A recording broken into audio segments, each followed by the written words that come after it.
야, 우리도 집 살 수 있어. 합! 안녕하세요. 부린 여러분, 부동산 마스터쌤 경입니다.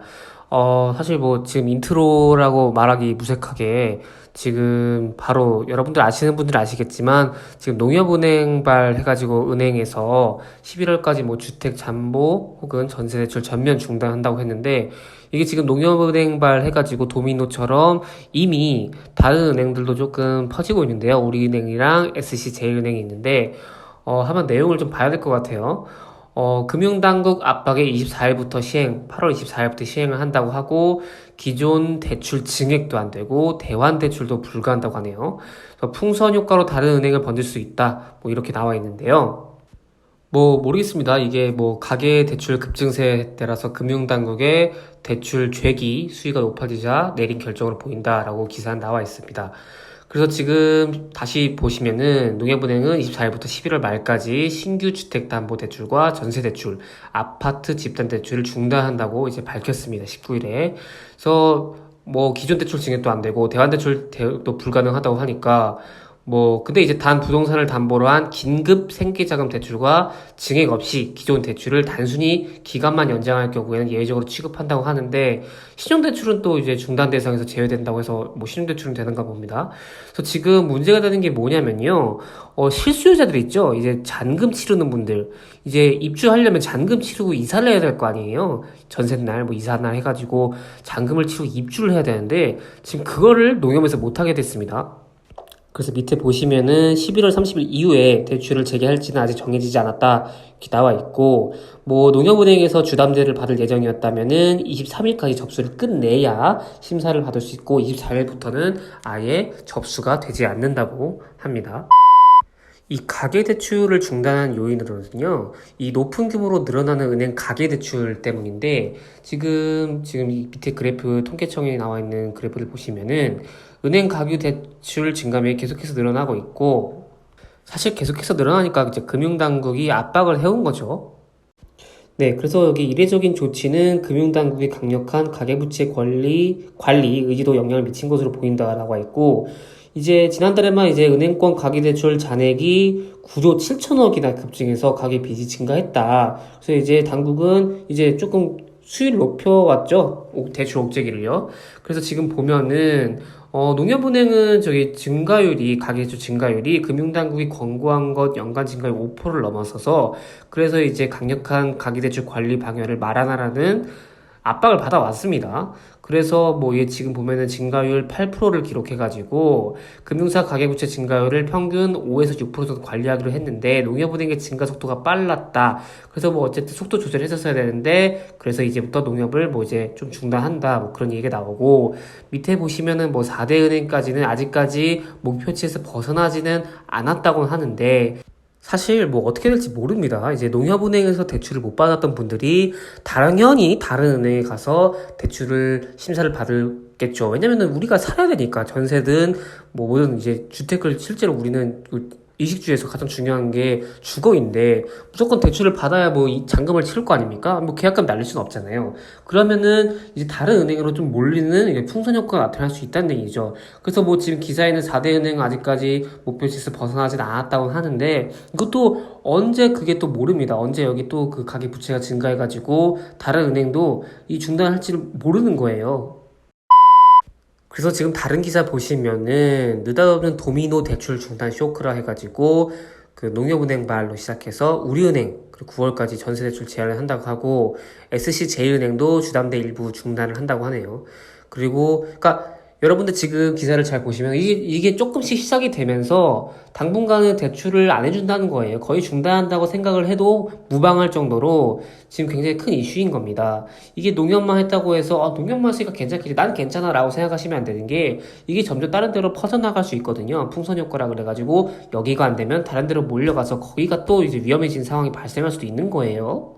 그래서 사실 은행이 원래 대출을 해주고 이자를 먹고 하는 사업인데, 지금 뭐 모르겠습니다. 이 은행들도 대출을 많이 해줄수록 그 이자를 많이 먹고 살 텐데, 이제 금융당국은 워낙 조여오는 것도 있고 가계 대출도 많이 늘어나니까 이렇게 하는 거겠죠.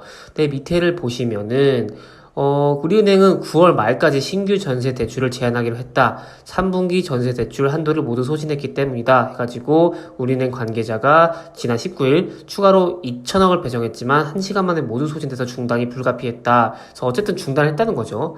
그리고 밑에 SC제일은행의 대표 주택담보상 대출 상품인 퍼스트홈론 중 신잔액 기준 코픽스 연계상품의 취급을 중단했다. 전세대출인 퍼스트 전세보증론도 이제 우대 금리 혜택을 줄여서 금리를 높이는 방식으로 신규 수요를 줄이기로 했다. 그래서 국민, 신한, 하나은행 등은 아직까지 별 조치를 취하지 않고 있지만요. 이게 밑에서 나와 있다시피 한 은행 관계자는 농협, 우리은행 등에서 대출이 거절된 소비자들의 창구문의가 급증하고 있다. 이제 다 여기로 몰리는 거죠. 다른 은행 쪽으로. 그러니까 이제 수요가 급격히 옮겨서 올 수 있는 만큼 대출 증가세를 모니터링하고 있다고 하는데 뭐 안 봐도 뻔하죠. 바로 이제 그 건수라든지 이제 그 한도라든지 그게 거의 이게 숨의 턱 목 끝까지 차오를 정도로 금방 이게 차오를 겁니다. 그래서 지금 보시면은 이금융권도 급격한 대출 증가세를 막기 위해서 대출 문턱을 높이고 있다. 하는데 지역농협은 23일부터 오피스텔 등 일부 주택담보대출 취급을 제한하고 아파트 집단대출 신규 승인도 중단하기로 했다고 합니다. 자, 그래서 이번 금융사들의 연쇄적인 대출 중단은요, 사실 이제 고강도 대출 규제 예고편에 불과하다는 분석이 나오고 있어요. 지금 금융위원회에 지금 9월부터 추가 가계대출 규제를 내놓을 계획이라고 하네요. 다음 달이죠. 다음 달부터 이제 추가 가계대출 관리 규제를 나눈다고 하는데 가계부채 리스크를 줄이기 위해서 다양한 대출을 억제해서 총망라할 것 이렇게 하는데 주택담보대출과 신용대출보다 단기 상승세가 가파른 전세 집단대출에 대한 별도의 관리 대책도 검토 중이라고 합니다. 자, 보시면요. 이게 지금 집값을 뭐 누가 올렸다고 지금 제가 그렇게 강력하게 얘기 드리기는 어렵지만은 이번 정부 들어서 급격하게 오른 거는 사실 누구도 부정할 수 없는 사실이거든요. 이제 공급 없이 규제를 좀 많이 했었고 공급도 보통 지금 임대주택이라든지 뭐 이런 주택 위주로 공급을 했기 때문에 가격은 당연히 올 수밖에 없고요. 일단 대출 규제를 함으로써 실수요자들이 살 수가 없고 이제 없다 보니까 뭐 세금도 올랐고요. 그 양도세도 엄청 6월부터 올랐기 때문에 매물도 급감했고 그런데 대출 규제까지 해버리니까 살 수가 없는 거죠. 그러니까 계속해서 집값이 오르는 현상이 좀 당분간 지속이 될 것으로 보입니다. 자, 사실 그래서 이거에 관해서 전문가들도 의견이 이제 나뉠 텐데요. 뭐 어떤 전문가들은 이제 좀 회의적인 반응을 보이고 있죠. 정부가 가계부채 문제가 심각하다고 지적하기 시작한 게 이미 10년 가까이 됐다. 뭐 이러면서 지난해 처분 가능 소득 대비 가계부채 비율이 171.5%까지 치솟긴 했지만 금융자산 대비 금융부채 비율은 44.7%로 전년 동기보다 오히려 2.9%포인트 감소했다. 뭐 이렇게 하는데 다른 분도 이렇게 얘기합니다. 대출 규제를 강화한다고 해서 당장 살 곳이 필요한 실수요자들 있죠. 당장 이사 가야 되는 이제 전세 대출을 받아야 되는 분들 아니면 이제 주택 신규로 이제 이사해야 되는 분들까지 이제 막아버린다는 것은요. 뭐 계약금 날리고 그냥 길바닥에 나앉으라는 얘기랑 똑같은 얘기거든요. 그래서 이렇게 금융당국의 총량 규제는 이 같은 실수요자들의 금리 부담, 만약에 이거 지금 못하면 어디 가야 됩니까? 여러분들 사채 가겠는 거예요. 사채 가가지고 막 이자 막 20% 30%씩 묻는 거예요. 자, 그래서 뭐 이금융권이라든지 진짜 뭐 저축은행이라든지 카드론 이런 데서 뭐 고금리로 대출을 하게 되면은 그 금리 다 그 이자 다 떠안는 거는 진짜 실수요자들이죠. 그래서 지금 뭐 실수요자들에 대해서까지 이렇게 한다는 것은 정말 조금 제가 생각했을 때 좀 안 좋은 것 같고요.